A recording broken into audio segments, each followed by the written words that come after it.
রাধে কৃষ্ণ গুণীজন। আজকের গল্প the flower of devotion, the story of candy Das. Krishna কাহিনীর আরেকটি নতুন সংযোজন আপনাদের জন্য। দুই ভাই ছিল। একজনের নাম ছিল ক্যান্ডি দাস, যিনি কালী দেবীর উগ্র রূপ ক্যান্ডির পূজা করতেন। তার ভাই অবশ্য ভগবান বিষ্ণুর ভক্ত ছিলেন। ক্যান্ডি দাস ধনী ছিল কারণ দুর্গা পূজা প্রায়ই সমৃদ্ধি নিয়ে আসে। তার একটি বড় বাগান এবং একটি বিশাল প্রাসাদ ছিল। যেখানে বৈষ্ণব ভাইয়ের কেবলমাত্র একটি ছোট্ট শালগ্রাম দেবতা ছিল, কিন্তু উপহার দেওয়ার জন্য ফুলের অভাব ছিল। প্রতিদিন বৈষ্ণব ভাই তার ভাইয়ের সুন্দর বাগানের দিকে আকুলভাবে তাকিয়ে থাকতেন আর ভাবতেন, এখানে অনেক ফুল আছে, তবু আমার শালগ্রামের জন্য আমার কাছে কিছুই নেই। একদিন তিনি বাগানের দিকে তাকালেন। তিনি মানসিকভাবে এটি থেকে একটি ফুল তার দেবতাকে নিবেদন করেছিলেন মানসিকভাবে। পরের দিন ক্যান্ডি দাস সেই একই ফুল তুলে নিয়ে দেবী ক্যান্ডিকে অর্পণ করলেন। তার বিস্মিত তিনি সঙ্গে সঙ্গে তার সামনে হাজির। আমি আপনার সাথে সন্তুষ্ট ক্যান্ডি দাস, আপনি কি আশীর্বাদ চান? তিনি জিজ্ঞাসা করলেন। আশ্চর্য হয়ে ক্যান্ডিদা জিজ্ঞাসা করলেন, দেবী, আজকে কেন দেখা হলো? আমি প্রতিদিন তোমাকে পুজো করি, তবুও আজ হঠাৎ তুমি আমার সামনে এসেছ। দয়া করে আমাকে বলুন কেন? ক্যান্ডি উত্তর দিল, আজ আপনি আমাকে একটি ফুল দিয়েছিলেন, যেটি ইতিমধ্যে শালগ্রামকে নিবেদন করা হয়েছিল। এটিকে প্রসাদম বানিয়েছিলেন। সেই প্রসাদ ফুল দেখে আমি প্রসন্ন হয়েছি, আর সেই কারণে আমি হাজির হয়েছি।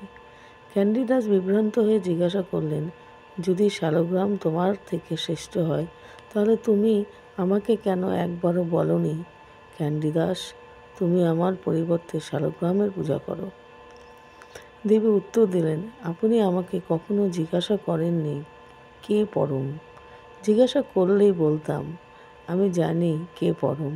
কৃষ্ণ হলেন পরম ব্যক্তিত্ব এবং শালগ্রাম হলো তার পূজাযোগ্য রূপ। আমি নই।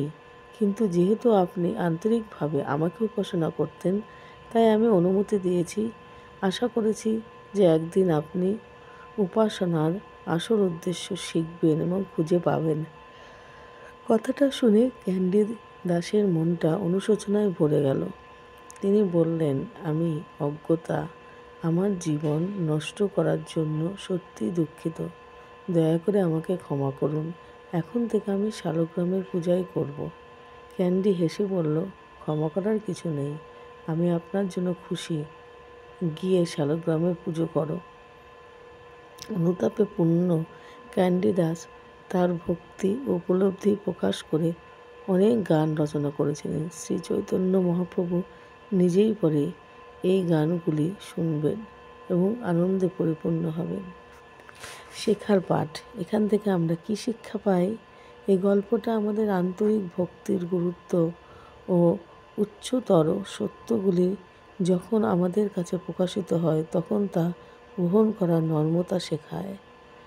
এমনকি যদি আমরা এমন একটি পথে শুরু করি যা সম্পূর্ণরূপে সঠিক নাও হতে পারে, একটি আন্তরিক হৃদয় অবশেষে আমাদের চূড়ান্ত সত্যের দিকে নিয়ে যাবে। গল্পটি অনুগ্রহের রূপান্তরকারী শক্তির উপরও জোর দেখায় যে সত্য উপাসনা ঐশ্বরিক উপলব্ধি এবং পরিপূর্ণতা নিয়ে আসে। প্রার্থনা। হে পরমেশ্বর ভগবান, দয়া করে আমাকে ভক্তির প্রকৃত পথ বুঝতে সাহায্য করুন। এমনকি যদি আমি ভুল করি, আমার হৃদয় সর্বদা আন্তরিক থাকুক। আমি আপনার ঐশ্বরিক নির্দেশনার জন্য উন্মুক্ত থাকতে পারি। আমার উপাসনা যেন আমাকে গভীর উপলব্ধির দিকে নিয়ে যায় এবং আমি যেন আপনাকে এইভাবে সেবা করতে পারি যা আপনাকে সত্যিই খুশি করে। ক্যান্ডি দাস যেমন নর্মতা ও আন্তরিকতার মাধ্যমে আপনার অনুগ্রহ খুঁজে পেয়েছে, তেমনি আপনার প্রেমময় সেবায় আমার ভক্তি পরিস্ফুটিত হোক, এই প্রার্থনায় আমাদের ভগবানের চরণে সকলের রাখা উচিত। আমরা যেমনই হই, আমাদের সবথেকে বড় চরিত্র হওয়া উচিত নর্মতা, এবং সেই নর্মতার সাথে ভগবানের চরণে সর্বদা থাকা উচিত। তাতে যদিও কোনো কিছু আমরা ভুলও করে থাকি, তাতে ভগবান আমাদের ক্ষমা করে দেন এবং সঠিক পথ দেখান।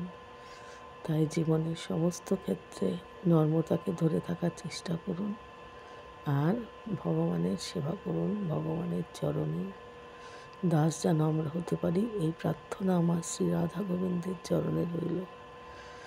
আপনাদের ভালো লাগলে আমার চ্যানেলটাকে সাবস্ক্রাইব করবেন এবং আমাকে এগিয়ে দিতে সাহায্য করবেন। থ্যাংক ইউ যারা আমার ভিডিওটি শুনলেন। আর ভগবান সকলের মঙ্গল করুন।